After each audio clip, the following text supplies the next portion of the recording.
अस्सलामुअलैकुम। Gilani computer and mobile tips की जानब से मैं हाज़िर हूँ। दोस्तों, आज की जो हमारी वीडियो है वो जॉब्स के बारे में है कि जो पीटीएस एक पाकिस्तान टेस्टिंग सर्विस है, उसके ऊपर जो जॉब्स आती हैं हम किस तरह देखते हैं। तो चलिए हम अपने टॉपिक की तरफ चलते हैं। सबसे पहले आप वेब क्रोम के ऊपर क्लिक करेंगे, उधर लिखेंगे आप पीटीएस लिखने के बाद आपने इस पर क्लिक कर देना है।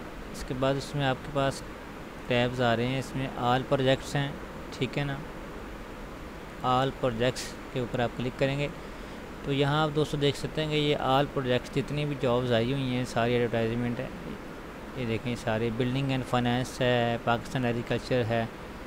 तो आप जो भी देखना चाहते हैं, for example public sector organisation है, इसके ऊपर देखना चाहते हैं, उसको आप क्लिक करें। इसकी एडवर्टाइजमेंट देखें पहले आप, इसके ऊपर क्लिक करें।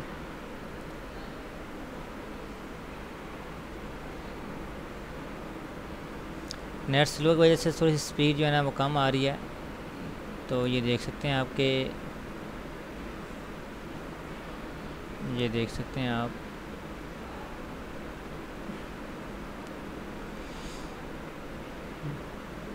तो कोई भी प्रोजेक्ट आप जिस तरह देख सकते हैं ऊपर आप क्लिक करें और देख सकते हैं, ठीक है ना। अगर आपको दोस्तों में ये वीडियो पसंद आई हो तो प्लीज़ आप मेरी वीडियो को लाइक और शेयर कीजिए। Thank you for watching this video. Allah आपका हमें